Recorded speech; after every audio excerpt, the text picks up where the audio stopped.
All rise. The Sinai Supreme Court is now in session. The Honorable Perry B. Enos, Associate Justice.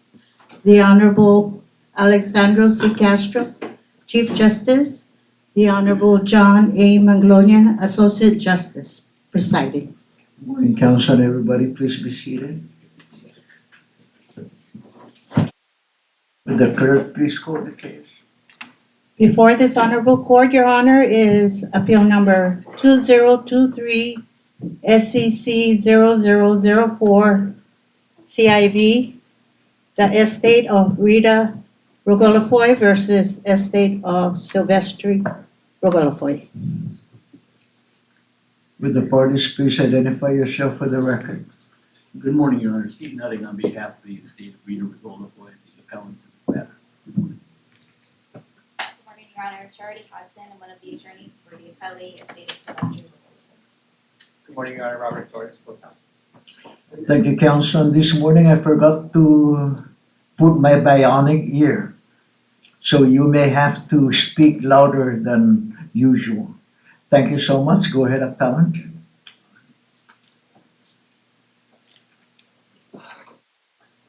Good morning, Chief Justice Castro, Justice Manglonia. Thank you for allowing me. Use the microphone. Yeah, and loud. Is that better? All right. Good morning, Mr. Chief Justice Castro, Justice Enos, and Justice Manglonia. I want to thank you for the opportunity to allow me to appear before you and argue this case. In the course of preparing for this matter, I went through all of the pleadings, obviously, and all of the filings that were done in the opening brief, the opposition, and the reply brief. And it became apparent to me, principally this morning when I was finishing my own argument, that the argument is, all of the arguments have been well pled and placed before this court. I'm sure the court understands the substance of them.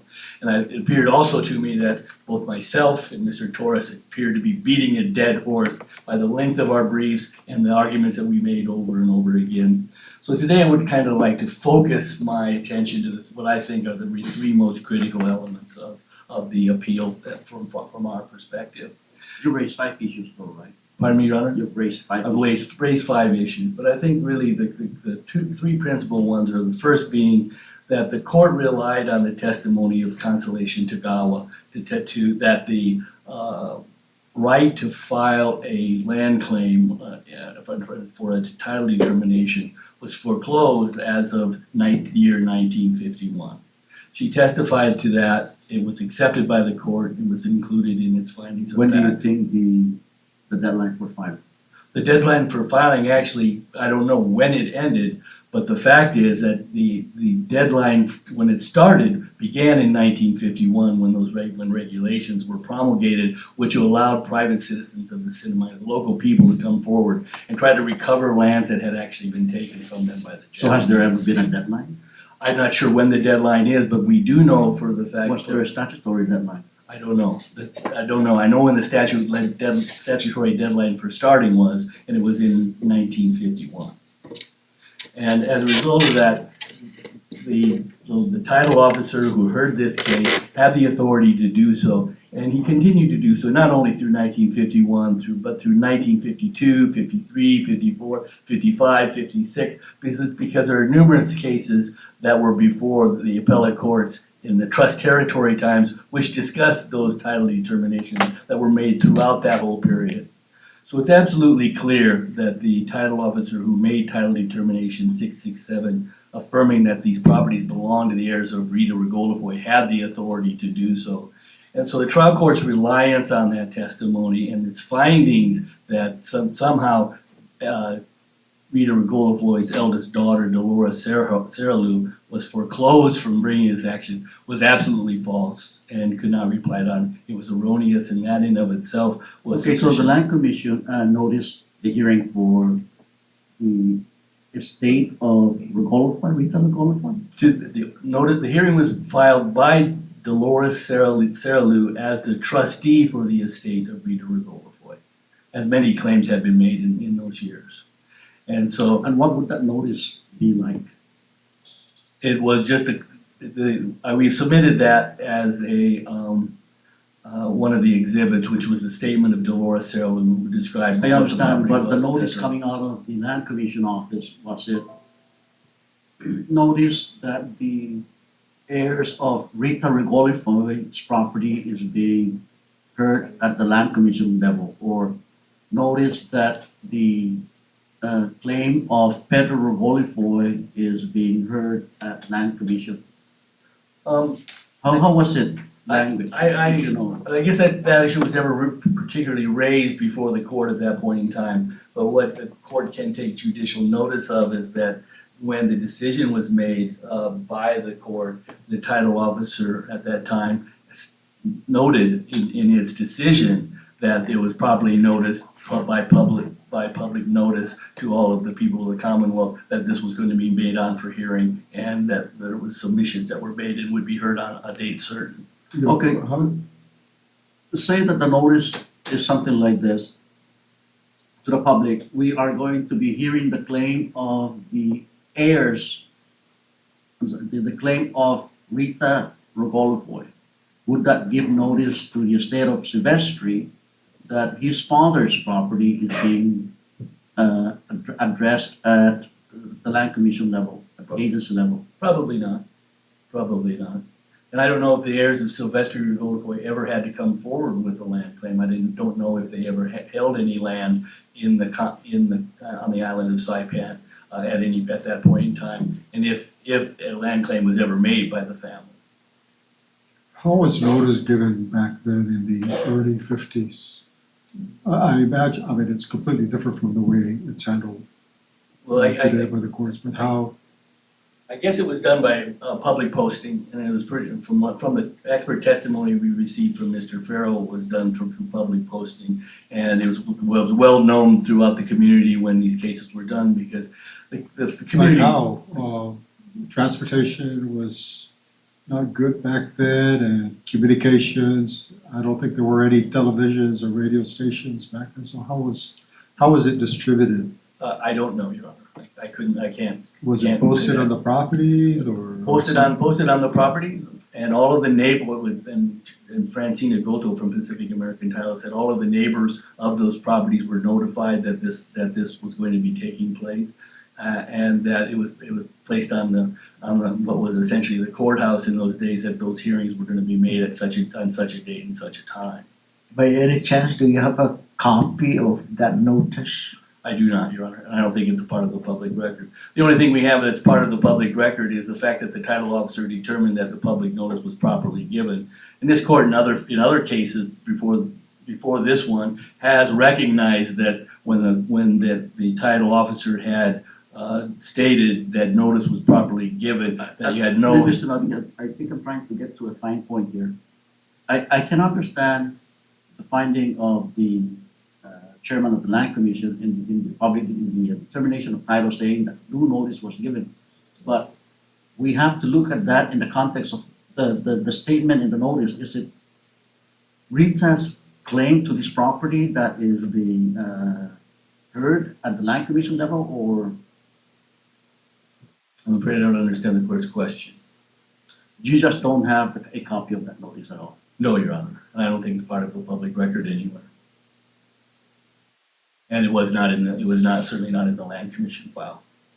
Otherwise, we would have presented that.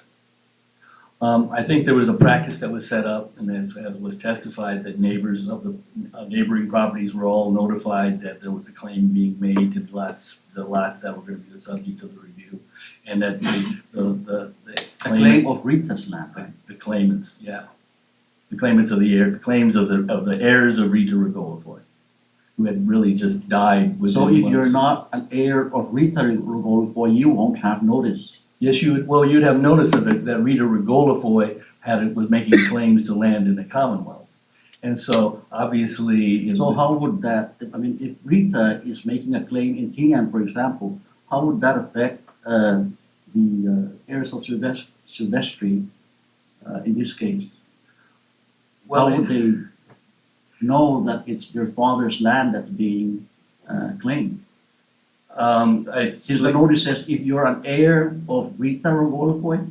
come and be present and know what's going on? Well, because the properties themselves that were the subject of the inquiry were posted in the notice, in this case, the statements which said that the track 616, 629, and 630 that were in Aspahetog were all going to be claimed by the heirs of Rita Rogolofoi. The heirs of Sylvester Rogolofoi, Rita's brother, would have known what those lands were if Rita had been occupying those properties prior to the war, and would have known that she was claiming it. If they had at some time a belief that that property actually belonged to Pedro, to her father, and not to Rita herself, they could have come forward and made that claim. No one did at that point in time. There wasn't anyone who opposed it. But I think it's also pertinent to recognize not the fact that proper notice was given according to the rules in those days, but it was also made after the determination was made. It was made a part of the public record, and it's been a part of the public record for more than 70 years at this point in time. And more than 65 years went by with no one making any claims to the properties of Rita Rogolofoi whatsoever. It wasn't until Melvin Feisout first did so in 2017, some 66 years after the title determination was made, that anyone came forward and said that this property actually belonged to Pedro Rogolofoi and not to Rita Rogolofoi. And by that point, in Rita's file, that important notice is missing from the file. What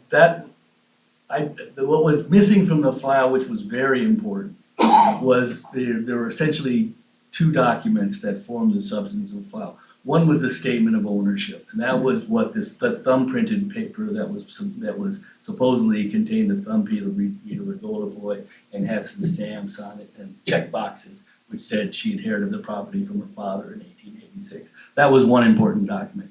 Now Ms. Tagawa testified that was an application that started this whole process.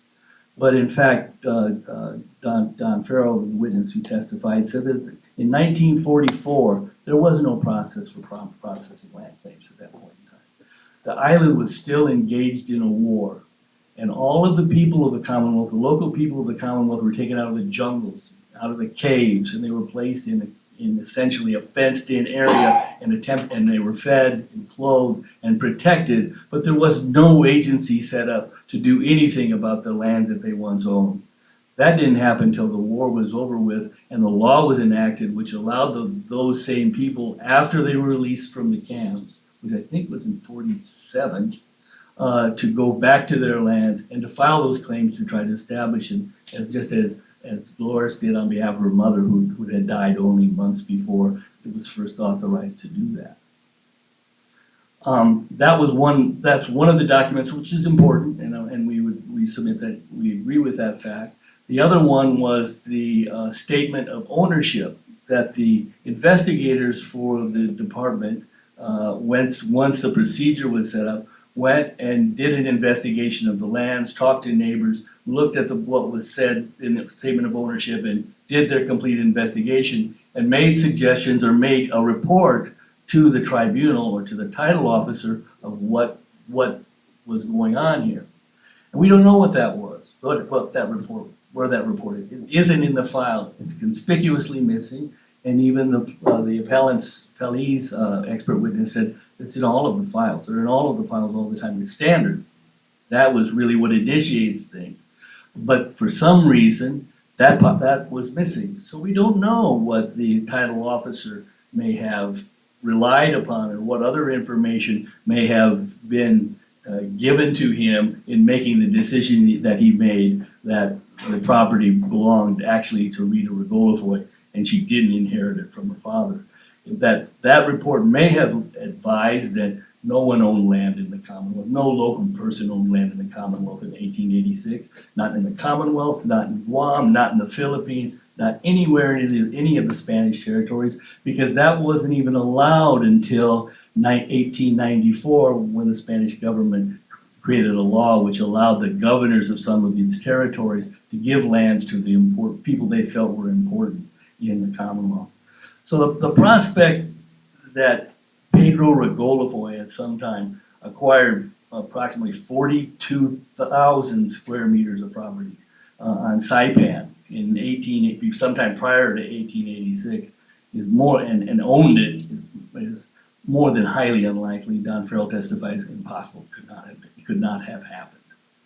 People were given occupancy permits to set up small places to live, but no one was given large expanses of land, certainly not titled to it. And so the evidence, the expert evidence that was presented said, no, that could not have happened. She could not have inherited the land from her father. Her father could not have even owned it. So it originated with Rita. With Rita. Not Pedro. And that's what Dolores, Why? that's what Dolores' statement said, is that she the German government and Don Farrell testifies, German government first started giving out titles to property. So After Spain did. So the argument could equally be said that Pedro Rogolofoi got his property from the German times. Not if he died in 1886. Why is that? Because the German came in later? Yeah, the Germans didn't come in until 1912 or so. But some of Sylvester's children were at Asmaheto.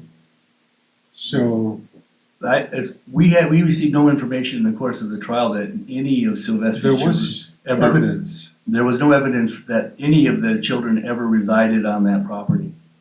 The only evidence that was ever presented about the heirs of Sylvester's use of the property came from Mr. Antonio Raciang and Pedro Rogolofoi, who indicated that sometime in the 1950s their cousin was raising a cow on the property, and they planted some plants, perhaps some taro, on the property sometime in the 1950s. And he talked about how they rode out there in a truck and they tended the cow, and the cow was hooked up to a stake, but they didn't build a pala. So it's just limited to farming and cattle racing? Yes.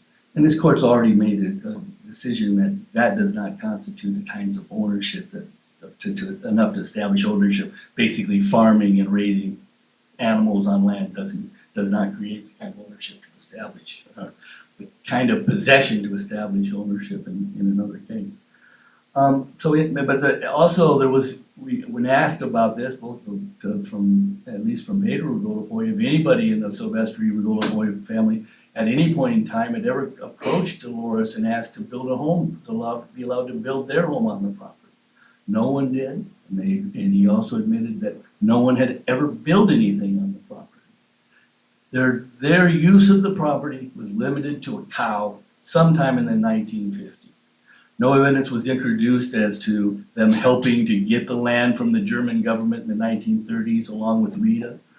Rita's granddaughter testified that her mother's, her grandmother Doris, Sarah Lou, natural child, was adopted by Rita, and Rita carried that child on his shoulders out to care for the property in the 1920s and 1930s.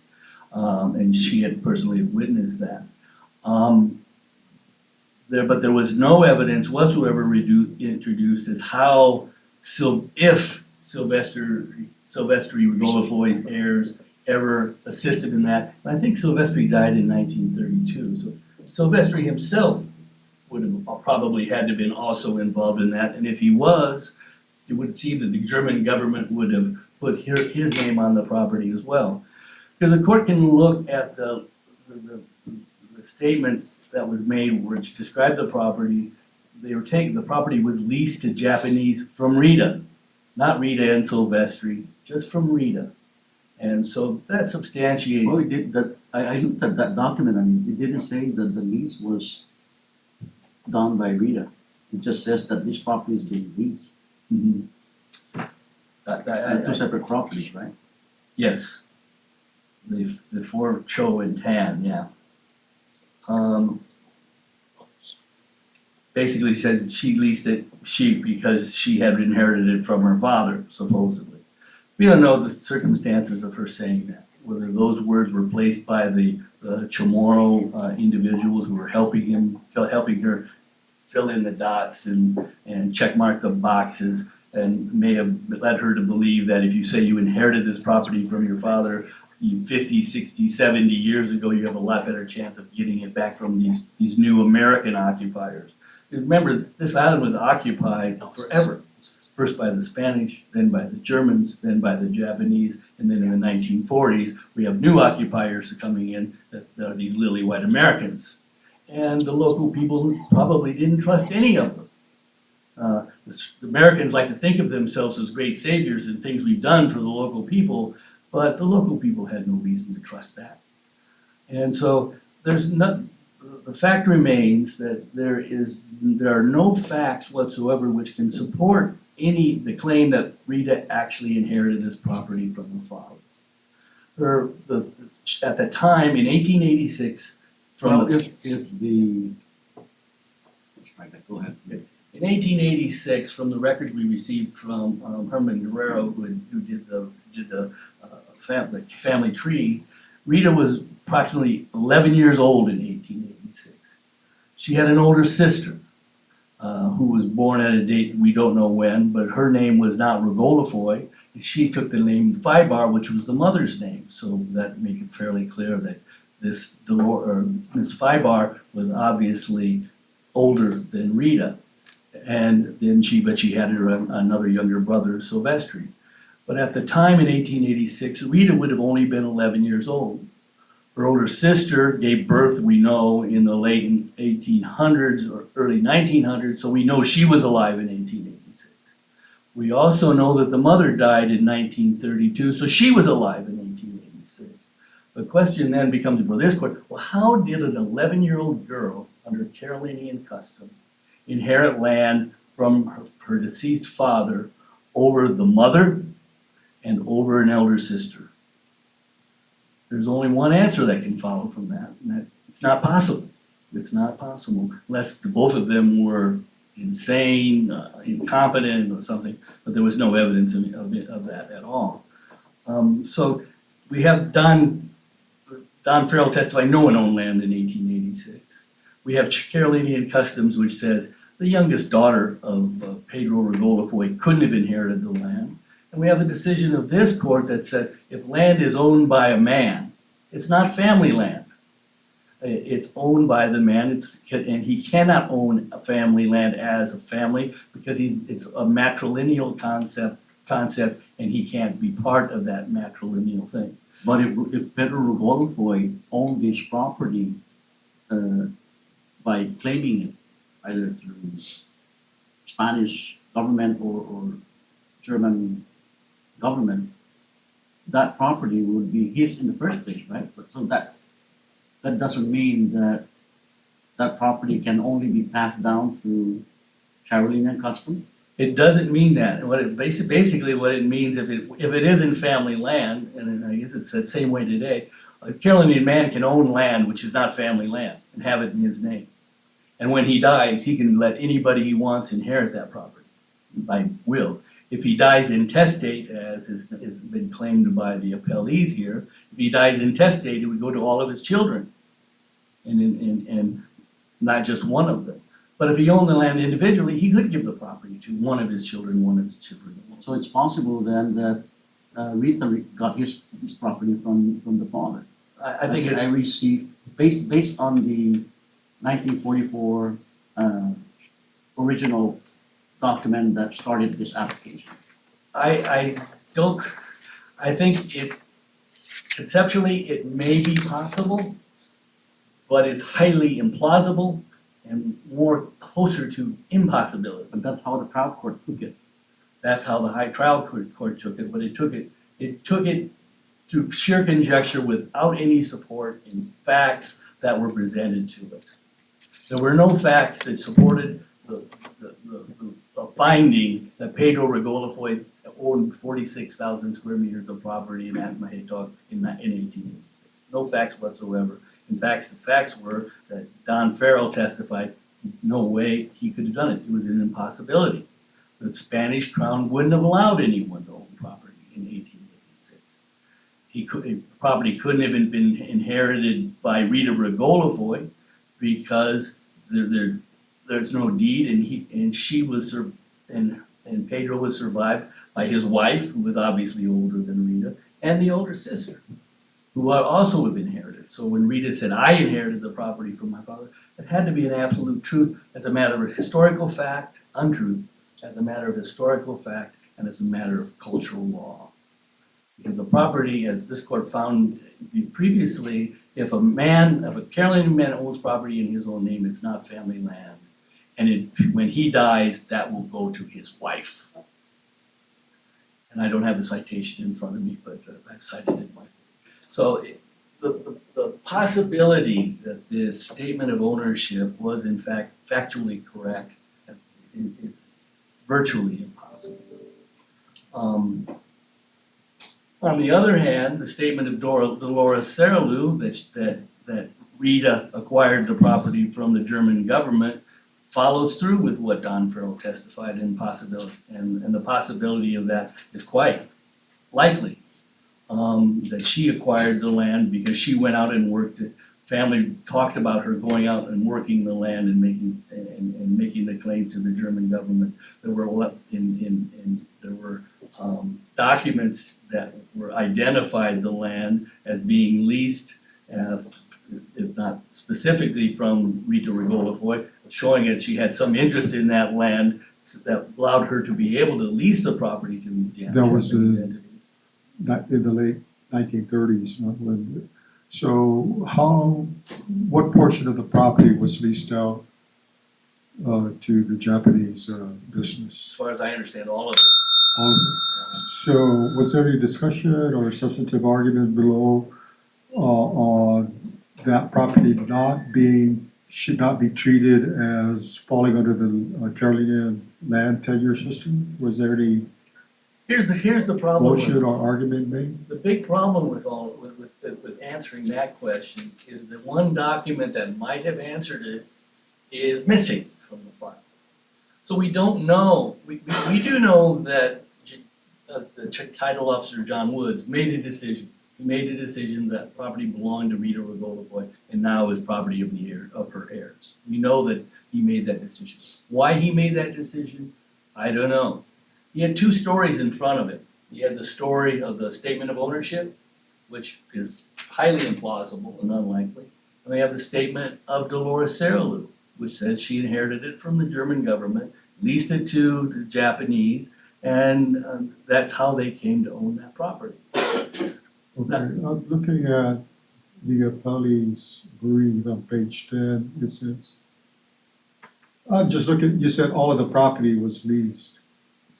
I see 1 Cho 5 Tambon. Would that be, but this is only on part of lot 629? I talked with the title research company about what 4 Cho and 510 was and how big it was. Also, it's 4 Cho? 4 Cho and 510 was which encompassed all this area, and it was leased to Shimbapuro for a period of 30 years for small amounts of money.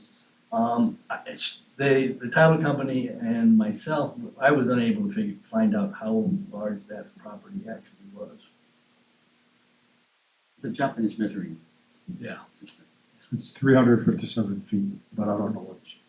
Okay. 1 Cho. 1 Cho is? Okay. So I think what we're in a position now, we don't know what John Wood knew when he made his decision back in 1960. Which document is that you say? The title determination. When he made the title determination, there was a hearing on it, it was properly noticed, and he made a decision that the property belonged to the heirs of Rita Rogolofoi.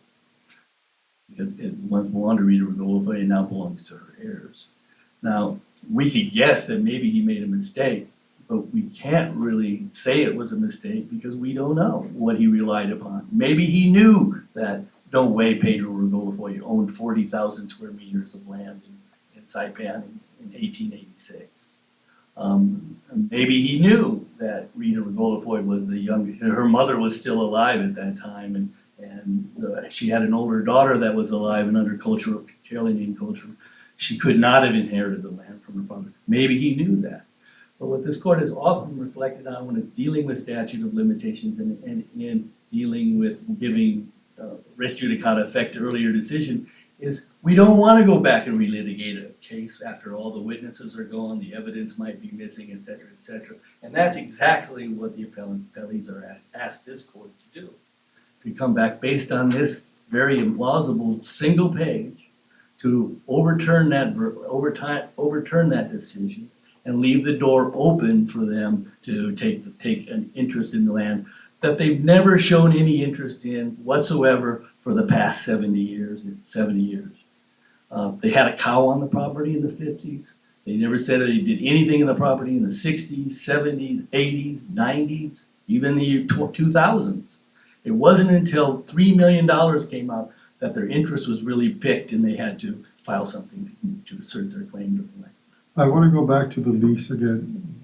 Is there any, okay, so I guess it could have been argued below, but there was no testimony that Rita had to seek the consent of the family members before leasing to the Japanese business? No, I think in those, I think what happened in those days, from at least what was told by Don Farrell, I don't think was introducing the evidence, was the Japanese didn't care about getting consent of family and making anything legal. They just took the property.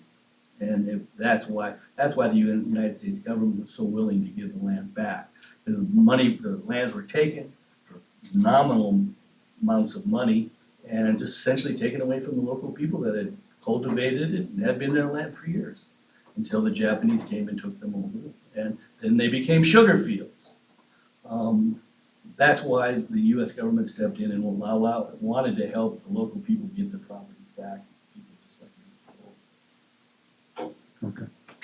So, again, a lot would have been cured if someone, and we don't know who, had not removed that title, that report of ownership that was prepared by the agency.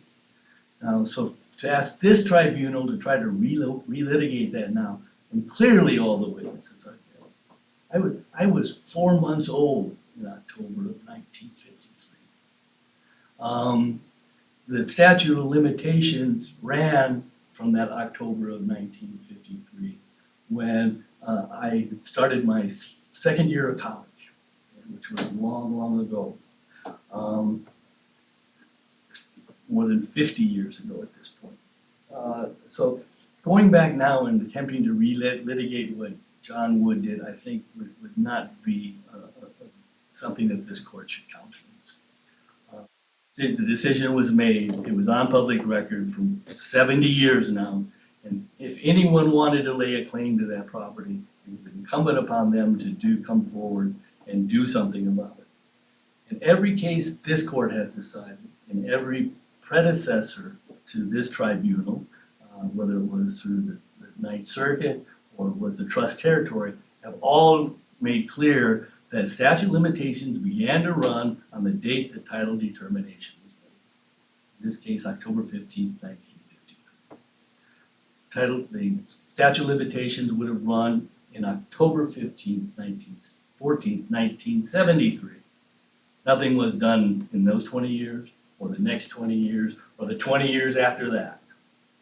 And I think for Sylvester Rogolofoi to sit on his rights and not present anything to try to assert any claims to that property, when it was a matter of public record, would create a new law that would basically undermine the precedent this court has established and the prior courts have established, and have really given the ownership titles clear authority, which allows our title companies to issue opinions that this property has been in the name of the heirs of Rita Rogolofoi since 1953. Statute of limitations has run against all other claims. I can successfully quiet title in this property to them, and I will insure that property. Are we on time? Over. And I haven't even got to the statute of limitations, which I think is the most important thing. And I was hoping to reserve 5 minutes if necessary. But again, I guess I kind of touched upon the fact that the statute of every case this court has, I cited in my brief, have stated that the statute of limitations begins to run on the date of title determination is made. There's been no exception made by this court. When the claim was first filed in this case, I filed an affirmative defense statute of limitations. Because I knew it was incumbent upon the appellees to come forward and figure out and tell the court, give the court some evidence as to why the statute of limitations should be told, especially told for 50 plus years. No evidence came forward of that other than the claim that none of the heirs of Sylvester Rogolofoi ever received notice. And this court has already directed to that, and I decided to, in opinion. I don't have any more questions. Okay. So I guess with that, I thank you. Mr. Nutting, where was your client at the time of the war claims distribution? Let's first pin the date. What date was the war claims in the Northern Mariana Islands? Well, they started the regulations for processing the war claims and to recover the lands and getting title determinations began in 1953. Is that 1951? 51, yes. 51, right? What about the determination of the title to Rita? Well, that was done in October 1953. Right about 1951. No, 1953, Your Honor. 52? Yeah.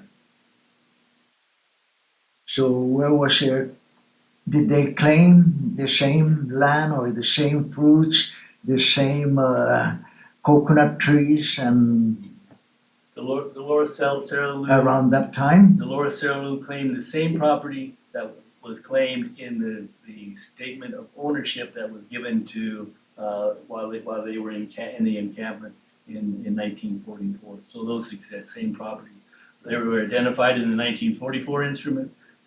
Same properties are identified in the 1953 title determination, and in 2005, when after the probative this estate was opened and the estate went to Department of Lands and Natural Resources and got a new title determination to try to get the lands that the CNMI had taken from them back, that the properties identified in that document are exactly the same. So we're looking at the same three properties for over since 1944 to the present.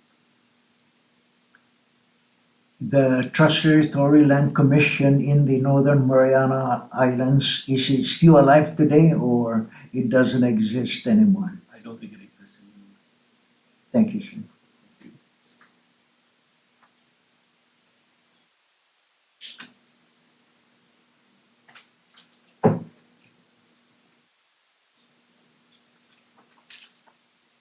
Good morning, Chief Justice, Your Honors. May it please the court. We're here today and we're requesting the court to affirm the trial court's finding and to uphold its finding, which upholds the rule of law in our courts. In this case, we start with the presumption of the Carolinian custom, which is what the trial court did. And we look at who owned the property, who was the originating landowner. And when we look at who the originating landowner is, we know from the records that the originating landowner was Pedro Rogolofoi. And we know that from the 1944 Statement of Ownership.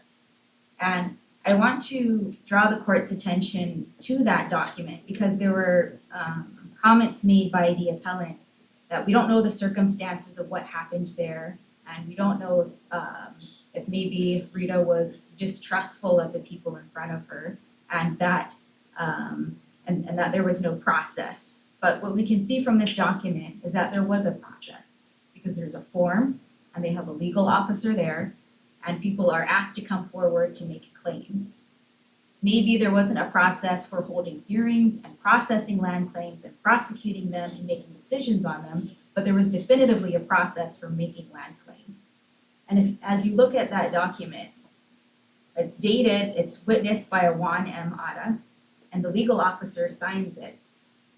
And she says that ownership is verified by these records in part by NKK in Kita Book 2, page 1, and Kita Book 2, page 4, subsection 2. And so what that tells the court is that when Rita Rogolofoi came before the officer to make her claim, and when she said, I inherited this property from Pedro in 1886 and that I later leased part of it, that they actually verified it by Japanese records. That's what that statement tells us. And there's also the signature from Joaquin Pazalinian, who certifies that he's proficient in the English language and the Chamorro language, and that he interpreted and translated during this transaction. So fast forward to 1953, or when the Land Commission started to into Rita's claim, how would that notice come out? That's where we didn't have evidence, and that's important here, because where the Carolinian custom applies, it's incumbent upon the party that wants to rebut the presumption, which in this case was the estate of Rita Rogolofoi, and show that that custom doesn't apply. And in this case, what we saw was that there was no evidence of what that notice said. Did it say that Dolores Sarulu was coming forward and she's claiming this property to the exclusion of the other heirs of Pedro? Did it say that she's claiming this property only for the heirs of Rita Rogolofoi and to the exclusion for that of her brother Silvestre Rogolofoi? We don't know that. What we do know is that when Dolores Sarulu comes forward, she's moving forward on the land claim by Rita Rogolofoi. That's consistent. And when she does so, it's through Rita's claim, which is, who owns this land? Pedro. Who is prosecuted? Who's bringing this claim? It's Rita. And why? It's because it was inherited from her father. Her father is Carolinian, and so she's proceeding in the Carolinian custom as a trustee. And when she proceeds forward as a trustee, it's not for one side of the family, it's for the benefit of the entire clan. And for her to proceed forward and to make that claim, she is entrusted and she is respected and she is given that leeway and discretion to proceed forward on behalf of the clan. And so there's nothing on the record to show that at any point she said, the heirs of Silvestre, the other heirs of Pedro, you're not in this boat. You need to get out. There's nothing that says this is to the exclusion to those heirs of Silvestre. Nothing explicit that says I'm only proceeding on this claim only for the heirs of Rita. And we know, and when we look at So that, say that the notice is out that it's only for land that's owned by Rita, and so heirs of Rita were going to be discussing the claims of Rita. Would that have given notice to Silvestre? I would submit that it would not. And the reason for that is because as the trustee, Dolores is proceeding on Rita's claim. And Rita's claim is not, this is my land, it's my own, it's for me, only for my heirs. Her claim was for the heirs of Pedro. Okay, then the 1953 title determination was eventually recorded. Wouldn't that give notice then to Silvestre at that point in time? Not of an adverse claim. The notice is that the property is proceeded on as by Dolores as the trustee for the heirs of Rita. But if you look at that notice, it is in her capacity as the trustee. And so there's no notice that she's proceeding in a way that is adverse to the heirs of Silvestre. The title determination doesn't say to the exclusion of the heirs of Silvestre. It doesn't say that the heirs of Silvestre came to the hearing or that evidence was presented to show that they shouldn't be excluded. And so we find that and I want to address this point made by counsel that there was no evidence and that the trial court just came to this finding, but there was evidence. There was factual findings that the court rationally found based on evidence, and that finding was based on evidence that was presented by both lay witnesses and an expert witness. And one of those witnesses was our expert witness, Connie Togawa, who was a stipulated expert, and she was an expert in the area of land research as well as land claims. And as I would object to that. She was admitted as an expert on title making reviews of title. Go ahead, continue. I would submit to the transcript on that because I believe I looked this up just yesterday. And she started her work with the Land Claims Commission in 1957, which is only a few years after 1951, which was the cutoff date that she alluded to, and the 1953 title determination. And I do want to point out that there was notes by the appellate about Dr. Farrell, that he was an expert witness. I would like to point out to the court that Mr. Farrell was a disputed expert witness, and he was only admitted as an expert in the general history of the Marianas. The trial court specifically found that he lacked specialized knowledge on land tenure in the Carolinian land distribution, and specifically Yeah, prohibited that's him. clear from the record. And so we would submit that this was all in front of the trial court, and that it was up to the trial court to weigh the evidence before it and the testimony before it. And we submit to the court that the court's findings were based on its observations, based on its weighing of the evidence, and that this court should refrain from reweighing those findings absent any kind of showing to the court that it wasn't rational, or that it wasn't based on some rational basis, and we submit that it was. There's been a lot of talk about notice, and so I want to talk about the policy behind this. So we presume that the Carolinian custom applies, and when we're looking at Western conventions of notice and statute of limitations, what are the standards for a Carolinian custom when we have a Carolinian trustee who should be proceeding for the rest of the family? We know that in that custom that the trustee is supposed to be acting on the benefit for everybody, for the entire clan. And so we submit that when a trustee decides that she wants to exclude some of the heirs or not act on behalf of the family, that needs to be clear. That if you're going to disenfranchise an entire part of the clan, that needs to be known. And we don't see from any of the papers, and even in the court judgment that was entered, that's what they were doing. There was no language that it was to the exclusion of Silvestri. And there was a point made by the appellant that, there's all this time that the estate of Rita is proceeding forward with this court judgment and litigating the land taking. And that's So true. our statute of limitations doesn't cut out the concept of not making it applicable to Carolinian custom. I'm trying to follow you here, but I understand. So when we're talking about the statute of limitations, we're talking about when the claim accrued, when there was notice. Because when the claim accrues is when I should bring a claim, because there is an interest adverse that I now know of. And we submit that in this case it was in 2017 when Mr. Rashon went and he found the document that said that there was when he went and found the document that rebutted the claim by the heirs of Rita that it was their land alone. And we know back in 2000 starting in 2004 that was when they started to have suspicions that perhaps this wasn't proceeding forward for the heirs of Silvestri as well. The court will recall that yes, the estate of Rita was proceeding forward with this litigation, but you ask, who should have been proceeding with this litigation? We know that the claim starts from Rita, and that Dolores Sarulu is proceeding with this claim for Rita.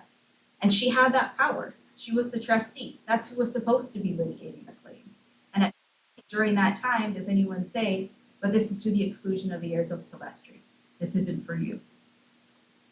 And so, yes, the judgment was entered, and at that time it became clear, when the judgment is entered, that this is the property only for the heirs of Rita, that it's obvious and it's on the record that this is to the exclusion of the heirs of Silvestri. And so we submit that is the date of the notice, and that is the date that the statute of limitation runs.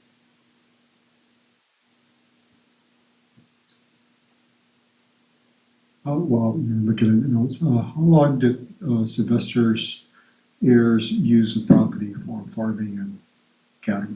The evidence presented at trial was that from 1951 to 1955, farmed and used the property alongside them. It was after that the property was taken and used for the military retention area and wasn't returned to them until later. And so, and that brings up another point that during that time, nobody was using the property, right? It was for the military retention area. And so the time that the property was used, it was both families working the property together.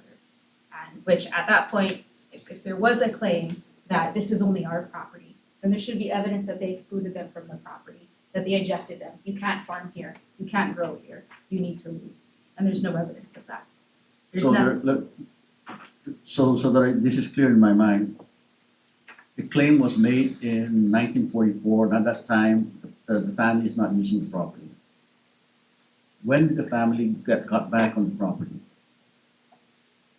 There wasn't evidence provided as to what happened chronologically as to each timeline. We do know that the Japanese records verified that Pedro owned the property. The 1944 statement states that it was leased at some point to the Japanese. And we know from testimony that was used by both families from 1951 to 55.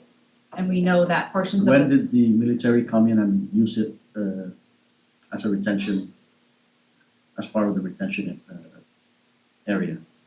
I believe it was in 1953 was when they issued the title determination, but held back property that was to be used in the retention area. I wanted to address counsel's statement that at the time in 1886 when Pedro passed, that Rita was only 11 years old. And I want to direct the court's attention to the date of the statement of ownership, because 1886 may have been when Pedro passed, but when Rita writes the statement of ownership, which says that she's stepping forward as the trustee, that date is 1944. And by 1944, both her mother has passed and Nicolasa have passed. And so who in 1944 would be the trustee for the property? And that would be Rita, who would have been the oldest living female at that time. And so neither the mother or Nicolasa would have been alive to make that claim, even if they had been the appropriate people in 1940. Got one more, please.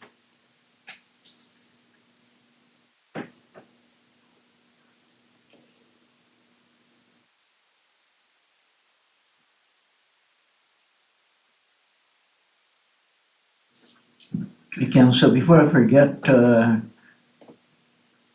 generally the Land Commission would conduct an investigation or a hearing, then a determination of title issues. Then we have the certificate of title issue. Is there a certificate of title issued in this particular case? I'm not positive. I think that would have been in the Okay, because in I the didn't see record one. of- Thank you. Okay. I also, we were talking about the litigation where the judgment was entered in 2009. And I also want to bring up the reason for that litigation. And the court heard testimony, the trial court heard testimony, and the court has the transcripts, Connie Togawa. And the reason that Connie knew about this property was because she had first worked on it regarding the first litigation with the property. And so with the property in Azmahetov, nobody at that time knew that the U.S. had taken it. The government, it wasn't on records with the government, and the heirs of Rita didn't know, and the heirs of Silvestri didn't know. And so it was Connie's research in the first case that actually uncovered the fact that this property actually belonged to both the heirs of Rita and the heirs of Silvestri. And while it's not extensively covered not covered, I don't think at all in the trial court's order, this is also another thing that's on the record that shows that neither the heirs of Rita nor the heirs of Silvestri would have known of this Azmahetov property until or would it have been confirmed until the judgment in 2009. But obviously our position is that the statute of limitations didn't begin to run until 2017. But if the court were to find otherwise, based on the court records, title wasn't provided actually Why until is that 2009. fact essential?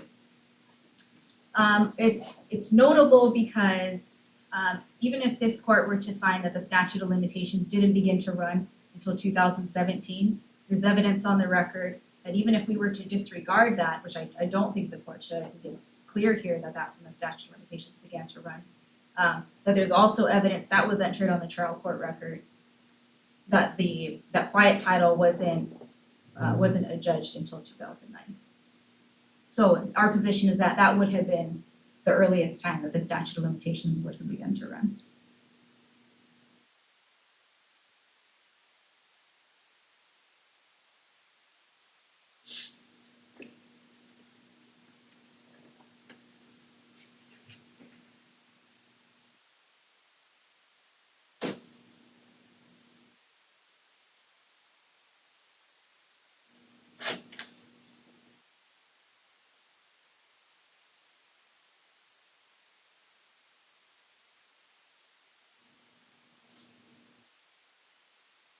Okay.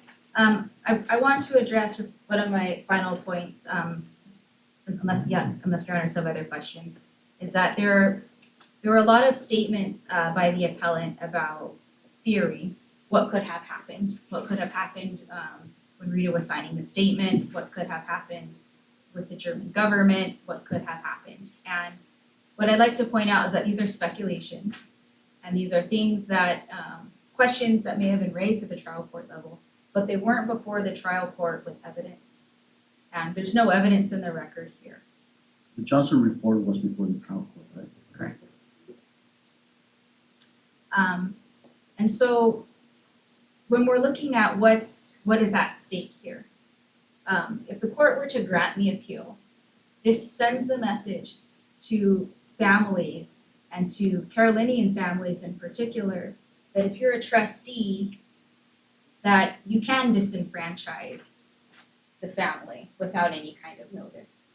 And what it says is that, and what it does is it promotes faction and friction between families and between clans, which is what the Carolinian custom of having the trustee is supposed to help prevent against, where you have one trustee who is trusted and respected and given that discretion to act for the family.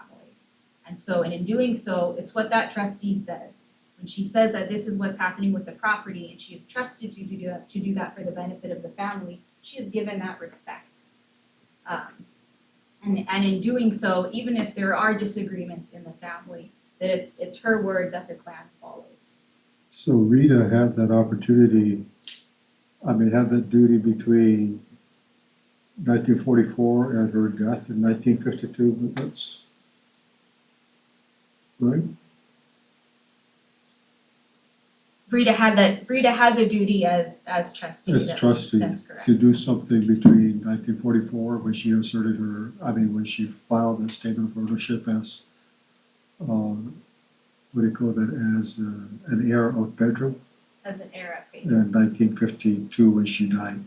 Because she did not gather, or she did not give the information to Sylvester's side, to her sibling's side.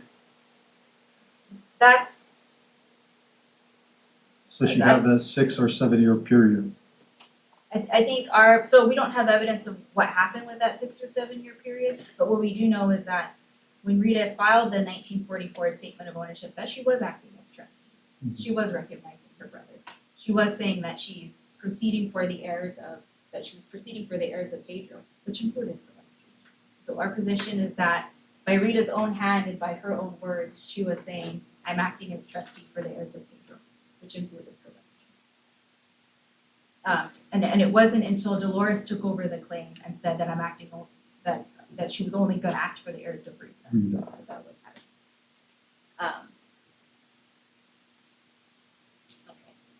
Okay. And so we submit to the court that with the Carolinian custom, with notice, that if a trustee is going to family members, that when you diverge from the custom, you must disclose it. There must be notice. When you diverge from the custom, it must be disclosed. When you're acting to exclude, when you want them to get out of the boat, get off the property, that needs to be explicit. And so when we ask, what should the court's holding be here? And that holding should be that when we have issues with Carolinian custom, and when we follow that custom, that is the Carolinian trustee should provide notice. And when you provide notice to exclude other family members, when you're diverging from the culture, diverging from the custom, that notice has to be explicit. It needs to be adverse, and it needs to be conspicuous. And Give to me an the example of exclusion. those things that you're listing down. Some of those things would be calling a family meeting. If you're the trustee, you know who all the heirs are. You know who the representatives of each family are. There should be a family meeting. We know in this case that there was a family tree that everybody knew about. There should be paper served on those family members, and it should be published. It should be open to the public so that all of the families are aware of what's happening. So when did you think that that should have been done in this case? If Dolores was proceeding only for the heirs and to the exclusion of Silvestri, that should have been done in 1953. And to that point, because if Dolores had done so, then the heirs of Silvestri would know that this is my opportunity to be heard. And that's important to this court because that's a constitutional right, due process. If you're going to deprive someone of their property right, they need to have notice of what's happening, what the adverse interest is, what the interest is that they're being deprived of, and they need notice and an opportunity to be heard. And what we have here is no evidence of that happening, which is a due process violation. And so we ask the court that in making this finding that it is consistent with Commonwealth case law, which is to respect the culture and recognize the custom in our jurisprudence. And that in doing so, this court would set this policy and this precedent that upholds the culture, which is not to divide families, not to have disagreement. And that such a holding would be in keeping with the culture and to hold the culture together and to keep the custom alive. Did and the not to trial court destroy it. below address this very topic this very issue that you're discussing now? So the trial court was interested in the Carolinian custom. But was it developed down below so that we have sufficient evidence on the record to review it? Yes. The court was very interested in who would have been acting as the Carolinian trustee at the time, and the court did hear evidence from multiple witnesses, both from Perduna de Longuerero, who testified about the parties sharing the land, and from Connie Tagawa about. Is there any dispute in the fact as to the death of Nicolasa and Rita, the date of death? There's no dispute as to the date of Rita. Nicolas's date of death is unknown.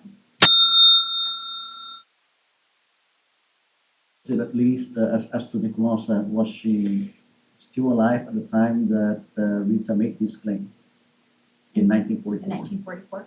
Because we don't know when Nicolasa passed, we think that she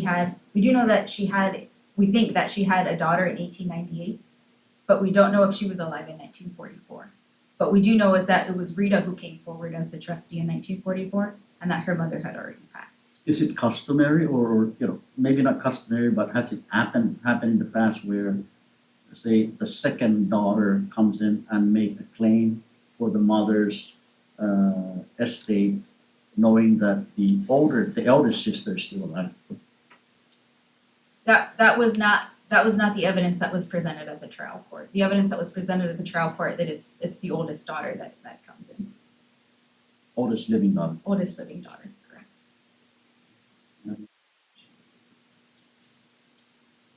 Thank you, Your Honors. If I may, just like to make one point. Anything further? Yeah, if I can just make one point.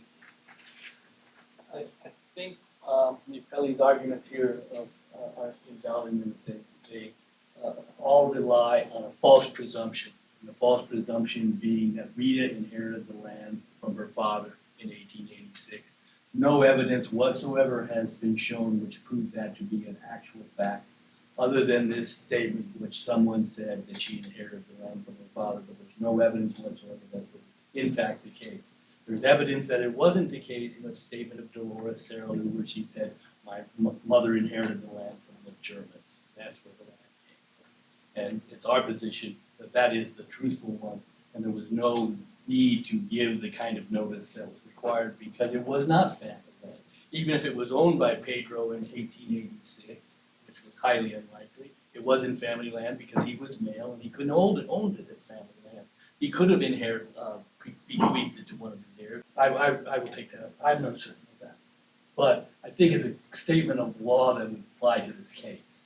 There was not the notice, the fact that it was actually on notice, public notice for all these years, created a notice to all of the parties involved. And statements about Mr.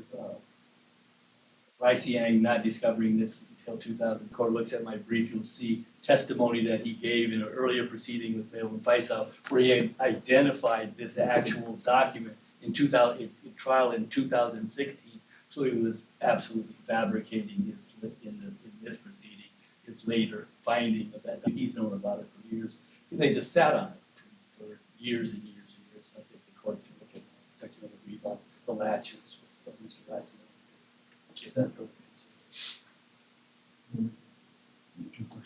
Thank you, sir. Thank you. The court will take this matter under advisement and issue its decision in writing. We're gonna go ahead with the other matter.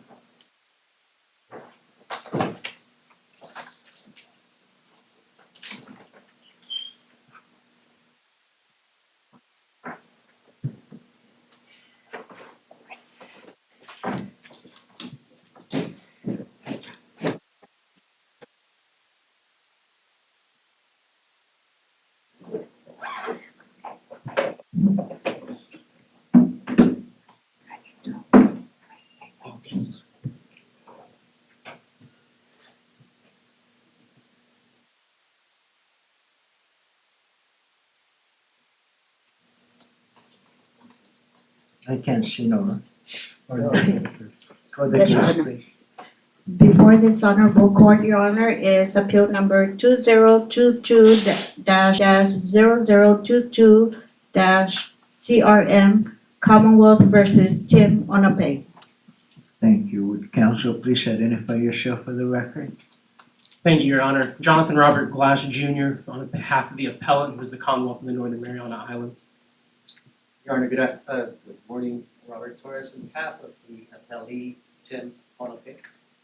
Thank you. Appellant, please.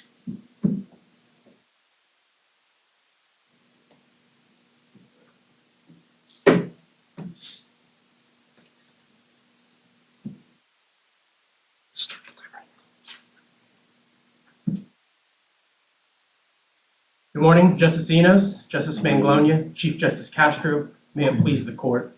I'd like to reserve 5 minutes of my time for reply. Right. Your Honors, we're here today to answer the question of whether it's bad faith for a prosecutor to move to dismiss a case because they no longer have the evidence to sustain a prosecution and a conviction. Now, the trial court found that it was bad faith to dismiss a case where the prosecution no longer had evidence to sustain a prosecution or a conviction. Because it Counsel, would under create- Rule 48A, assuming that the court finds there is no bad faith in your request to dismiss, would it still be proper for the court then to evaluate whether or not to dismiss it without prejudice? I mean, with prejudice? Is it No, proper? I don't think that Is it would be proper for the proper. court? No? No, I think the wealth of case law actually says the opposite. That when the court starts with that presumption of good faith, and if there is good faith, then it can't get into a dismissal with prejudice because that requires bad faith. So if there is no bad faith, it has no leeway to get into and no discretion to get into making a finding and a dismissal with prejudice. So I do not think that would be proper for the court to do. Now, the court in this case erred for two primary reasons. First, it conducted the wrong inquiry, and second, it applied the wrong standard. Both of these are errors of law, which evidence an abuse of discretion. Now, as to the court making the wrong inquiry, Rule 48A says that by leave of court, the prosecution can dismiss. Now, that leave of court was inserted to provide a limited discretion to grant or deny the leave of court. So in Braille, the court decided to change the term of dismissal from a 6 months timeline to refile the case to a 90 days time to refile the case. In that case, the court obviously changed the term of dismissal. And the Supreme Court there said that it's not unreasonable. It was not an abuse of discretion for the court to change the term of dismissal. Sure, Your Honor, but I think that's a huge difference between saying you have 90 days to bring this back, which would be a dismissal without prejudice, and to say that this is bad faith, that the prosecutor's coming here for bad reasons. Let me just be upfront with you. That's very different. In my mind, I don't think your office acted in bad faith in deciding to dismiss the case, because at that time, your office says, I don't even have probable cause at this point in time to continue with the prosecution. So, and this is just me, I think the court erred in finding bad faith. But the question then is a separate question altogether. Is it good faith? Is there good faith for the government to not grant a dismissal when there is no longer any evidence to come back in the future to refile this case? Sure, Your Honor, and I believe that gets to the heart of what a prosecutor does, which is to seek justice. That's the oath that we take as prosecutors, to do justice. Justice is not just ensuring that innocent men aren't put in jail. It's also making sure that guilty men don't go free. You did that, right? You did that. Right? You asked for a dismissal, and the court granted you your dismissal. Correct, and the reason why I But you believe... still want to hold on to this case for the term of the statute of limitation, which would be what, 6 years? Yes, Your Honor, and the reason for that, again, is because the prosecutor You've given the court everything under the sun as to the status of this case at that time. You said we have no evidence to prove the element of non-consensual touching. We have no evidence that we're waiting, to come and prove any other element. In fact, the only issue in this case, was the element of consensual touching or non-consensual touching. That was the only issue. And so the trial court asked your office, is there any evidence that you're waiting for that, will allow you to refile this case? Yes, Your Honor, and I understand that question. I appreciate it. So what's that evidence then? Here's the thing with it, Your Honor. The prosecutor has a lot more knowledge and a lot more of what's going on than just what's given to the court in the case. But at the time that the motion was brought before the court, you said to the judge, we have no evidence, we're not expecting anything. Right, there's no active investigation. Just in case. And so the thing in this case, Your Honor, is why was it that evidence changed, right? And what both parties have said is that the complaining witness has a different story now, right? We sometimes call that recantation. I don't know if that's exactly how the prosecutor in this case placed that. I don't think he actually said it was a true recantation, but the evidence changed, right? So the question is, how much did that evidence change? Could it change back? Could other things come in that would prove guilt, right? And so we gave an example, and I gave an example in my brief. People record a lot of things on phones nowadays. What happens if a video surfaces that shows this crime taking place, that shows the victim swimming away, and Mr. Onopey pulling her back, and her saying, no. But here's the what happens when that video surfaces? Justice. Yes, Your Honor. Let me interject. So the prosecutor said to the court, we have no more evidence. Our investigation is completed. It's done. Correct. That's what the court received at that time. So would it be an abuse of discretion based on the information as to this case, narrowly tailored to this case? What other reason would the court say that I'm not going to dismiss this without prejudice? Again, Your Honor, and because there's no bad faith, they don't get to that. But again, it comes back to, and the prosecutor even said this, we're not expecting any other evidence, but it doesn't mean there's none out there. It doesn't mean that nothing might come in.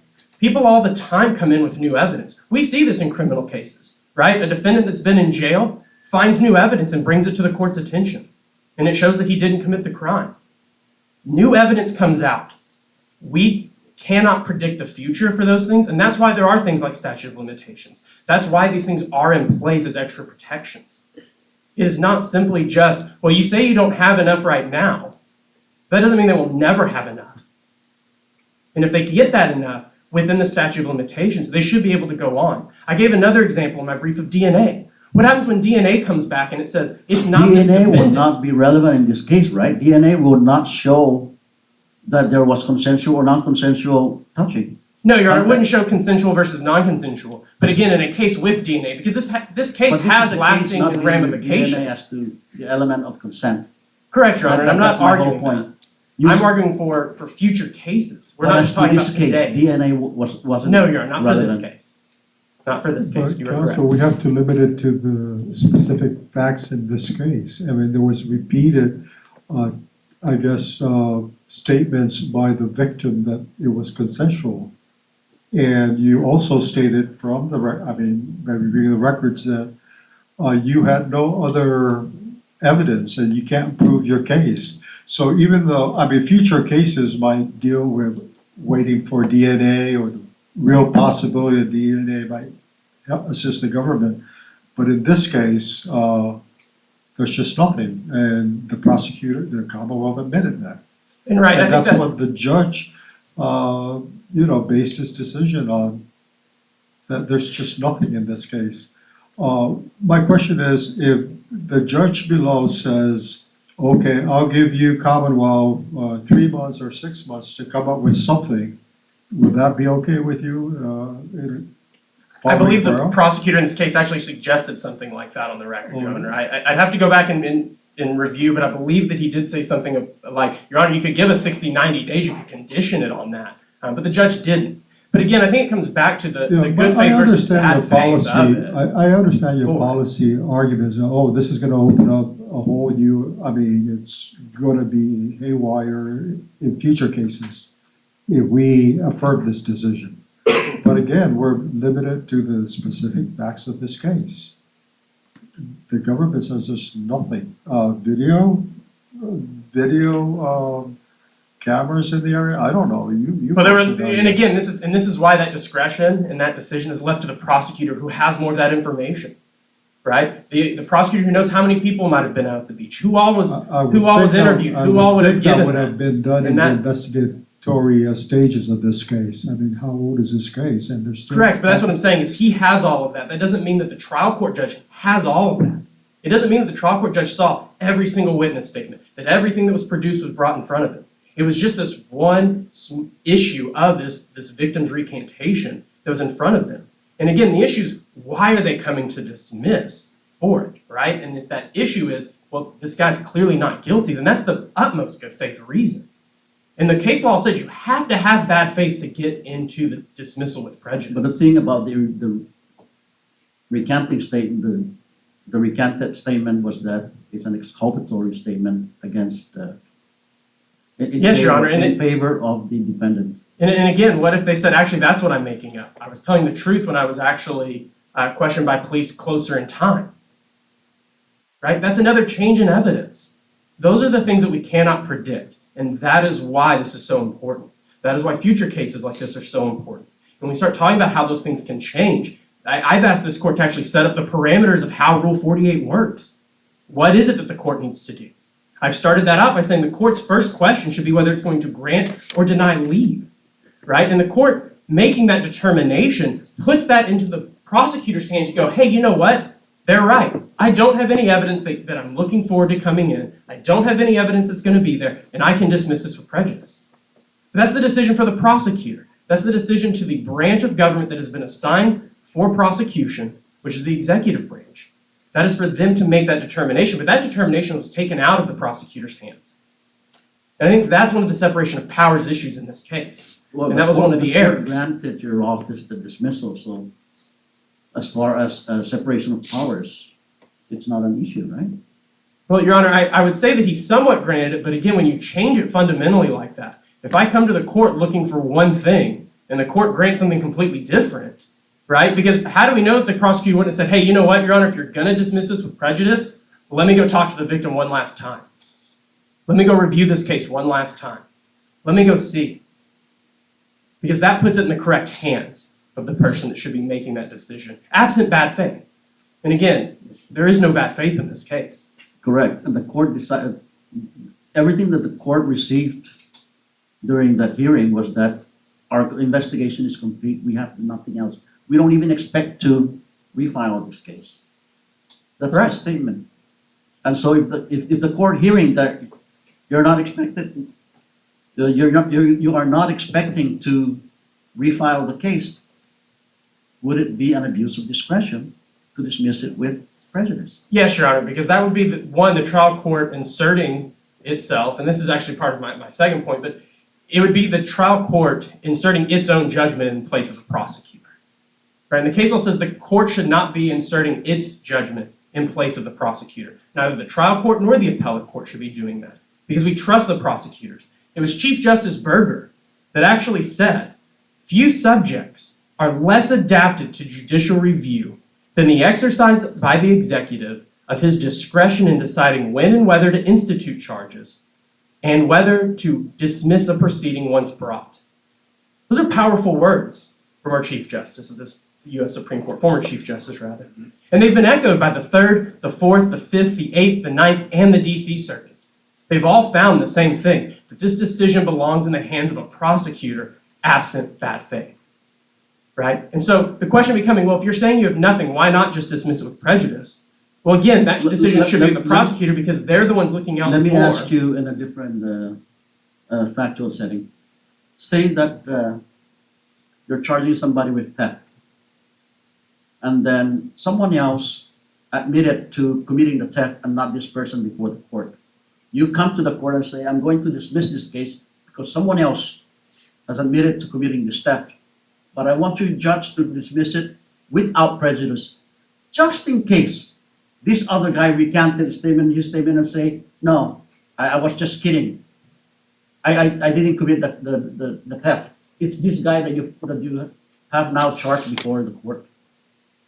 Can the court say, no, I'm going to dismiss this case with prejudice because somebody else has admitted to committing the theft? Sure, Your Honor. I think that would under that case. I would agree it would be abuse of discretion. I would argue it would be, and here's why. Because that other person could exactly do what you said and said, actually, I made it all up. I just wanted to get him off the hook. We're actually buddies. Right? Those are the things that can develop out of the case. Cases are still fluid. We still get evidence in, and prosecutors still get evidence in, even up to the eve of trial. Those things do happen. Evidence comes out after trial, after convictions. New evidence is sometimes found. We strive for that to never happen, but it does. And that's why every court that has looked at this issue and has examined it has all found that these dismissals are without prejudice when it's prior to trial. Right? Because there are other protections in place, like the statute of limitations. So we don't have people conniving and getting together and going, okay, we know you did it, but I'm going to take the rap and admit it, so they dismiss it with prejudice, and then I'll go, nope, not me either.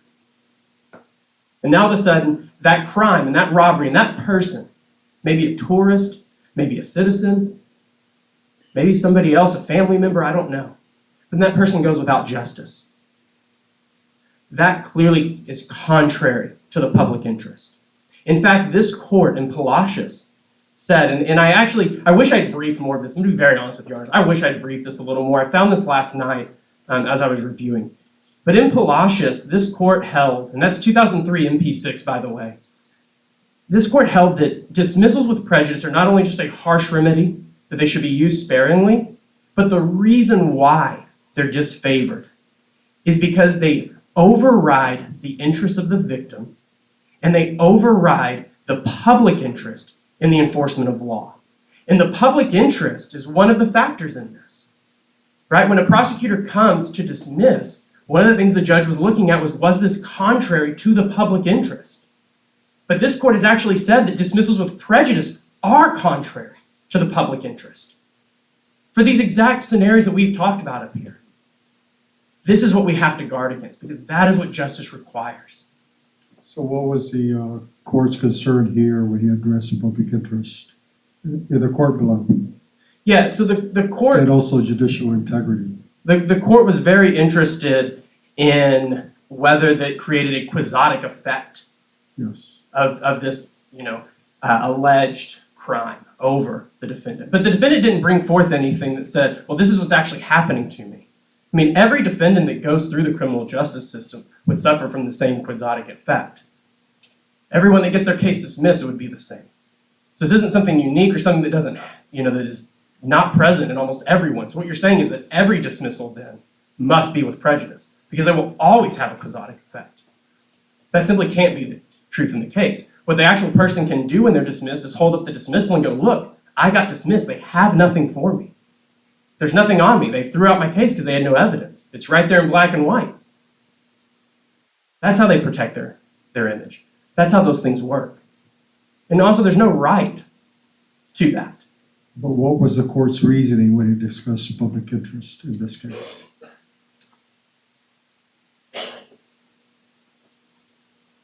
Sorry, I just want to make sure I'm quoting. I had the quote in here from the court. I want to make sure I get it exactly correct.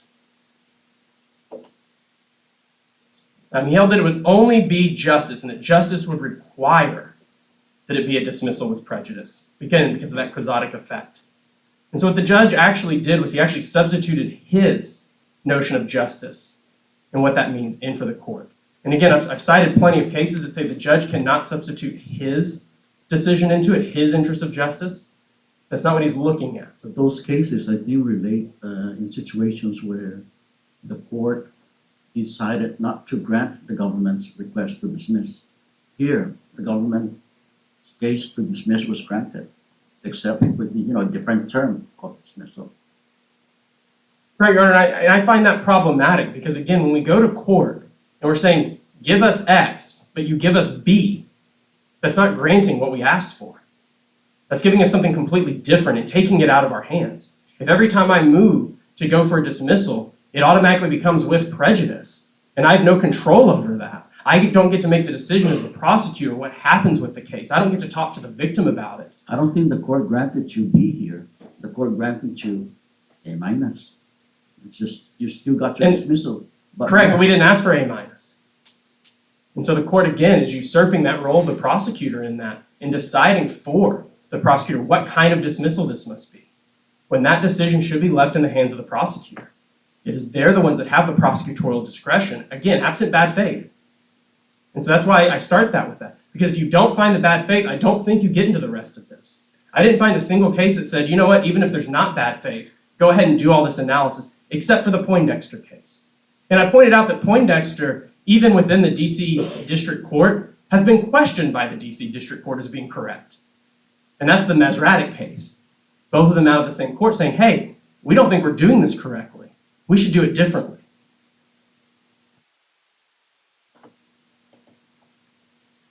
The second problem with this, Your Honor, is that no presumption of good faith was given.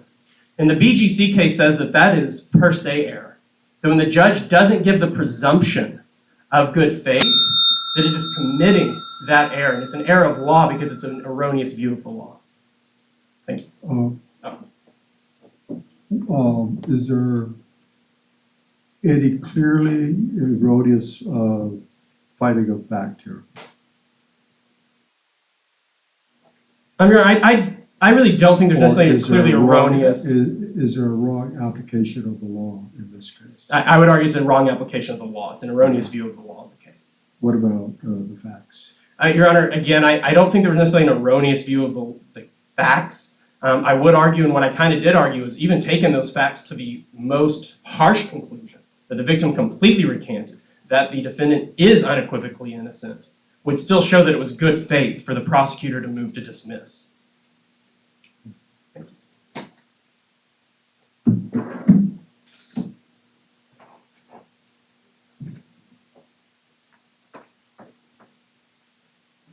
So, the standard of review, may it please the court, Robert Torres for Tim Onopey. The standard of review, let's start there, Your Honor. The standard of review is for abuse of discretion, and the question before this court is, on review of the record, is the Supreme Court firmly convinced that there was an error committed by the lower court? And you have to be firmly convinced that a mistake was committed. Mistake of law, mistake of fact. We submit that as to the facts, there's absolutely no mistake. And as to the mistake of law, let's have a conversation about that. First of all, I have to talk about the Palacios case because I didn't see it in the brief and it's been cited. Palacios is inapposite here because that's a 48B case. And the quotation by the government on Palacios is Justice Castro's dissent. The holding in Castro was the dismissal of the case for the failure of the government to appear at trial. And it was dismissed with prejudice. So that's a complete apple to this orange. Let's focus on this case, Your Honor. What started this is on the day that this matter was scheduled to either go to trial for a change of plea. Before that, the Commonwealth filed a motion to dismiss without prejudice, saying in its one paragraph or two paragraphs, saying in the interest of justice. That's all. And what happened? That prompted our response, saying, why? You don't, and we lay out in our response. The government, let's also ask burdens of moving forward and burdens of persuasion and burdens of proof. Under Rule 48A, it's explicit that when leave of court imposes upon the Commonwealth the burden of moving forward to show good cause, good reason, sufficient reason for dismissal, and that presumes to be without prejudice. They have to move forward. So when you just say on the bare pleading in the interest of justice, does that meet the standard? No. And so when the defense objects and says, we don't dispute dismissal, of course, but with prejudice, and this is why, then the government has to show the standards and the requirements, burden of moving forward, that there is sufficient basis for dismissal without prejudice. So, counsel, as I mentioned during the appellant's argument, I don't see a bad faith basis for the government to dismiss the case because one part, an element of the charge could not be proven. Yeah. So, do you agree with that there's no bad faith basis? I argued bad faith, and in the absence of bad faith, when you apply the Poindexter standards, that it justified dismissal with prejudice. Because why isn't it, what is good faith? That you have a legitimate basis in But fact. can't the court under 48A find a no bad faith but still dismiss with prejudice? Yes, sir, it can. But let me just answer, I'll come back to that, but what makes it bad faith when you're looking at it? And the fact is this: when 6 CMC 1301 is sexual assault without consent, and the definition, you saw that in the record, where the government doesn't even know what without consent, which means threat and use of force. And the government says that the complaining witness, the victim as they call her, said and admitted that we provided also her affidavits and her statements to the government that said that she said that the sex was consensual. So when they knew that they're not expecting to refile the case, they're not going to recharge the case, and there's no further evidence, and they persist to say, but we want to be able to hold a 6-year statute of limitation over a defendant, knowing, and I'll say it again, knowing that the elements and the evidence compels against that charge. Not probable cause, that there's no proof beyond a reasonable doubt, and as the court said, no probable cause. What was probable cause at the preliminary hearing is no longer probable cause at the time of their motion. When you persist on that, that is bad faith. But I think that irritated the judge because it wasn't disclosed at the preliminary hearing. The fact that it was consensual, right? Yeah. There was that. Right, and so the government properly said, preliminary hearings are different, right, from trial, and we agree with that. I concede that. But on this day, when you are asking for dismissal, Rule 48 gives the court the discretion, and why? Why does Rule 48 exist? Why did the Commonwealth Judiciary pass Rule 48A that requires leave of court? And we know that the body of case law is to end the practice by the executive branch of charging, dismiss, and charging to make sure that it is the province of the court to ensure what? Due process of law and the burden of the government to prove it and not improvidently charge or persist in cases when they know they can't do it and play this game, gamesmanship. That's why 48 exists. So the court says, you have to tell me why. And that's where you had the lower court asking, why? Why should it be without prejudice when you say you know you can't prove it? When you know there's no further evidence? And so remember that I'm asking, let's have an evidentiary hearing to hear it out. And the government says, no need, we're too busy for it. And that business about asking for a continuance? No, that wasn't an asking or a continuance. Page 100 of the appendix discusses where the government was saying if they were asking for a 3 months continuance, then those arguments would be relevant. They never did. They never did. And the government... But the government today says they did suggest that.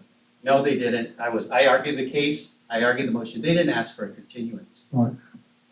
I understand this part now. Now let's just go back. I'm interested in the procedure, not just with this particular trial court judge, but with the other ones. If a motion to dismiss is presented to the court, what is the procedure now? I mean, here the defendant says we want with prejudice. Yes, sir. So what is the procedure after that? Do they schedule it for another day, or I'm interested in guidance? Sure. For the trial. So when the government, so again, Rule 48 says with leave of court. So that means the government has to make that motion. All right. What happens in response to that motion? If the defense says no objection, dismissal, right? But if the defense says we object, it should be with prejudice, and the government says it's without prejudice, and the court says, hey, the government gets this presumption because we presume that the government acts in good faith and it has the integrity. Okay, but government, I need to ask you this question because I have to check against manifest injustice and all the reasons why 48 exists. Why? Put it down in the pleading, put it down in your testimony, but show me why. You have the burden of moving forward. And then if they says, okay, they've met their burden of moving forward, they give, like the song says, give me one good reason. Give me one good reason why it'll just be without prejudice. And if the argument is, in this case, as to the witness, Your Honor, we are not sure about the competency of the witness, AM, who was 17-year-old at the time. Okay? If they said, we're not sure about her competency and we'd like to have an examination, I would be the first one to say, okay. So in the other courtrooms, that's the procedure also used? Yes. That's how it would go. Because then the court says, all right, Mr. Torres, for Mr. Onopey, you have now the burden of moving forward and proving why this should be with prejudice. And you heard me arguing those points about the fact that it's hanging over his head, he can't go back to work because the government can always charge him on it. And I articulated the factors from Poindexter about public policy and harassment. So I had to do that, and I was welcoming, saying, let's go to an evidentiary hearing. But the government said, no need. And then I said, okay, here's my offer of proof.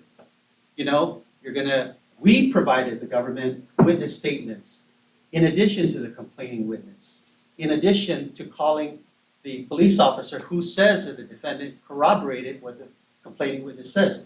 And the government agreed to all those facts. There was no need for an evidentiary hearing because the government conceded. The court said, do you concede? Yes. The court asked me, what else? I offered it. They concede. So when after all those concession of facts, and the government says, we don't even expect to refile it, and we're not going to charge it, then why was it an abuse of discretion for the court to say that that's bad faith? And I agree. Even if the court doesn't find bad faith, it still has the discretion.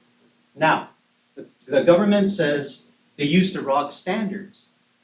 Well, what is the standard of good faith, bad faith? What are the factors?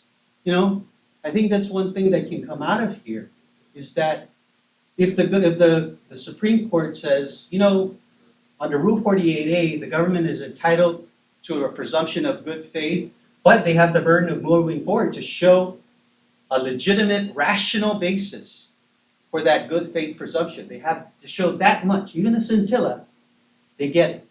And if the defense objects, they have the burden of moving forward and proving either exercise your discretion for with prejudice, because the law is that those are disfavored. There's nothing wrong with that pronouncement. But you show it, and if you show it, you'll get it. But then, if we show bad faith, then I can rule bad faith, which is a very high standard, right? It's a bad look for the government to be shown that it was trying to persist in a prosecution in bad faith. But there's nothing wrong for a court to say, you know, when I see that, when you know that you can't prove it, that the evidence actually corroborates what the victim is saying, and you're not going to refile it, I'm going to say my discretion is no, I'm going to dismiss it. And that's what Palacios said, but it's a 48B. But when the abuse of discretion, you have to show that, are you firmly convinced, given the effort and the development of the record? Let me come at it the other way, as I suggested. What if I didn't offer any facts or proffer any facts that the government conceded? What if all the government said is, it's in the interest of justice? That's all. Would the court have granted it without prejudice if I said nothing? I think so. I think the court would have said without prejudice. But really, we would want the court to always ask, why? And if the government prosecutor says, because I can't prove it, and I'm not going to refile it, and there's no further evidence, and the victim or complaining witness says there was no force, there was no coercion, there was no threat, and it was consensual. So it's not sufficient that the government says there may be some video footage out there and they're waiting for it. There isn't. It isn't sufficient because they already said they're not going to refile, and the evidence will not change. They can't prove their case. Now let's look at this one thing. When did this happen? It was on the day that the case was going to be set for trial or a change of plea. So the government could have set the case for trial. The government they didn't have to ask for dismissal. But as we all know, the government, we presume an ethical entity full of integrity with the prosecution. And I say, ruling and affirming is affirming the role of the prosecutor in this case and future cases. Because it says, we agree with you. If you know you can't prove it, and you don't have the facts, and you're not going to win some, that this is not, you're not losing, you're doing the ethical thing. The Berger United States case says that the prosecutor is striking fair blows, that it's fair to dismiss a case when you know and you can't prove it and you won't refile it.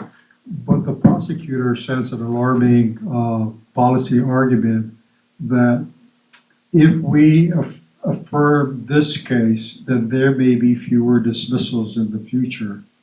What do you think of that? I disagree, because the court has the discretion, number one. And the rule says, with leave of court, and the cases, even in the Palacios case, there's discussion about the discretion. Talk about the integrity of the executive branch of the prosecution. What about the integrity of the court? The court is the province where it ensures due process and balance of justice. So the court is going to listen and ensure that, do you have a good reason? That's all I need. No, but there won't be motions to dismiss filed by the government, so. Well, there won't be motions by the burden or the responsibility, the ethical responsibility when the government knows that it cannot prove a case is to come to the court and file a motion to dismiss. Why? Which type of dismissal they have to show. Because it could be that things may change. It could be, but they have to show, not by mere speculation or conjecture, but what is a possibility of change, that there may be subsequent evidence. And things may change down the line. But we don't have that here. So the court Your Honors, when you look at the record, the court is inviting the prosecution. Please give me a reason, question after question. Tell me why it's appropriate without prejudice. And when you admit that everything points in favor of dismissal, that the court's saying, then I don't see why you're persisting in without prejudice. It makes no sense to me. And as to future cases, bring me that future case and show me the good reason why. Show me the bank robbery example. Show me some other guy did it or possibly dismissed because they may be both lying. Okay. But we trust the prosecution to do the right thing. But this case on appeal doesn't impinge upon the prosecutor or infringe. It's about the role of the courts to ensure balance, because the defendant's freedom and his due process and his right to a speedy trial, he has constitutional rights.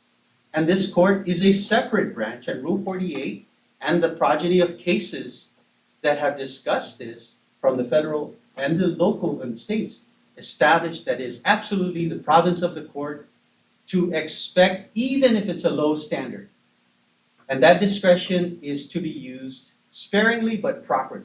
And we submit that in this record, the court sparingly used it, properly used it, thoroughly examined it. And I was trying to say, what are the factors?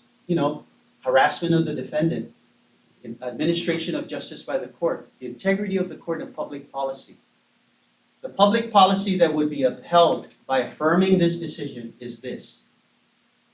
Thank you for the government prosecution, because when you know you can't prove a case, the court will agree with you. Reluctant as you may be to dismiss a case, but when there is no injustice to the victim, and because the defense has offered all these facts that corroborate, and there is no sense of injustice to anyone, and there is no prejudice to the government by their own admission. And so this upholds the role of the prosecution, then upholds the role of the court under 48A as a gatekeeper of ensuring dismissals. Because if we're just going to kind of blindly and just automatically, and I admit, most of the times of dismissals without prejudice are not going to be contested, I would submit to you. Because most of the times defendants agree to it, and likely it won't come back. But why did we object? Why did it matter that it be with prejudice? You saw it. This defendant, the facts are the defendant and the complaining witness were working together at the 500 sales. This happened at the 500 sales beach. There was an employment relationship going on in addition to a personal relationship. And the consequence of a without prejudice for the defendant who lost his job, who had a stay-away order from the 500 sales shop in Lower Basin at the beach, he was never going to come back for so long as that case could have been prosecuted. In the balance of a government that says, we're not going to refile him. And then they say, well, are they going to be able to refile the case against you? His answer is going to be, yeah, well, for 6 years you can't come back. And so there is a prejudice on the defendant and a consequence on him. And then remember that again, you see in the context of the concession that the defendant and the complaining witness wanted to have contact with each other. And how would that affect when the government could always say, we could always charge, go ahead and have your contact, we can always charge. That chills a person's liberty and his employment rights. And so when the court says, why should it be without prejudice? And then for your sake of just what you want, you don't always get what you want in court. Defense doesn't, the government doesn't always get what it wants, it gets what it needs. And you haven't shown a need of without prejudice. And when I look at the impact on the defendant on that, dismissal without prejudice is appropriate. We ask that you affirm. Thank you, Your Honor.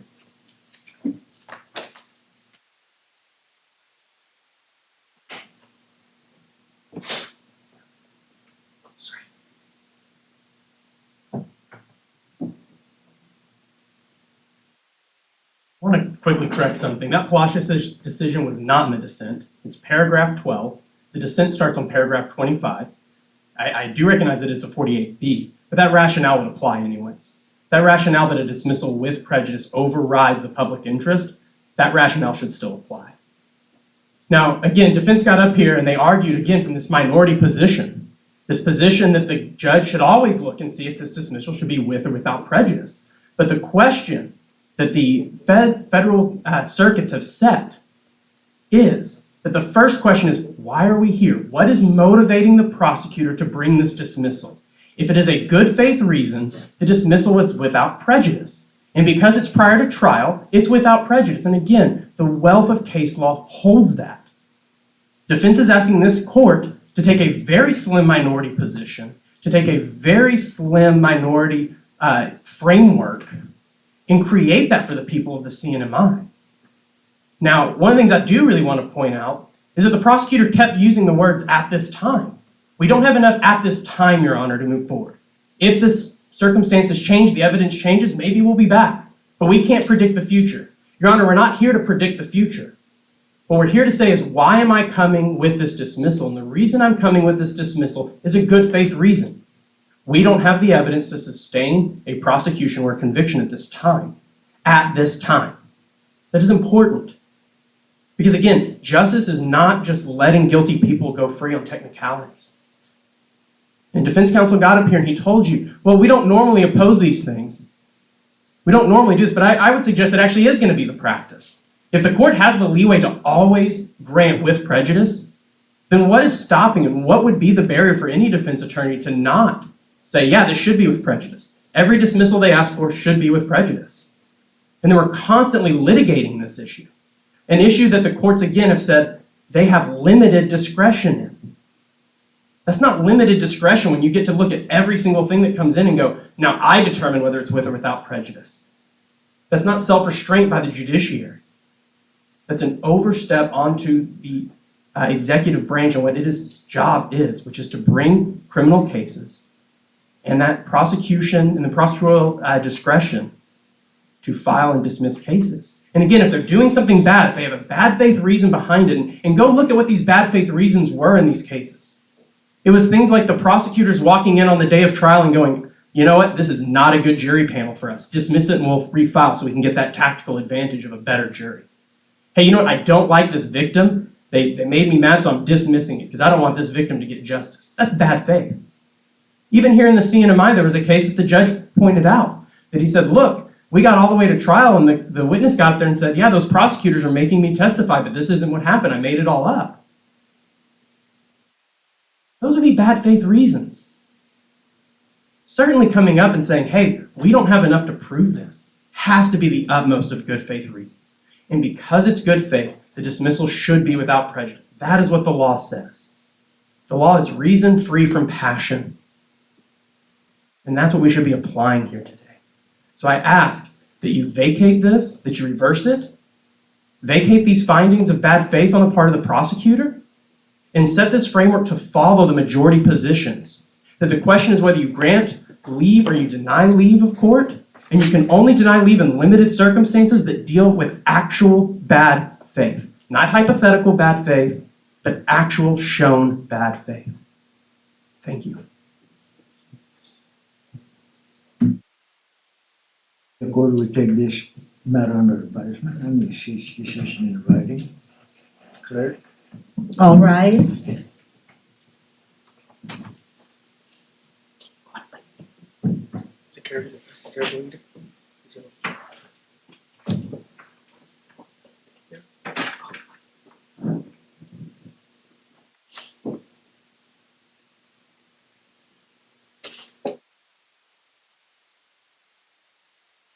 This court is now adjourned. Thank you. Oh, how did you connect this to the without line? Windows Cast Wireless. Cool. I was looking at it. Oh, wow. How do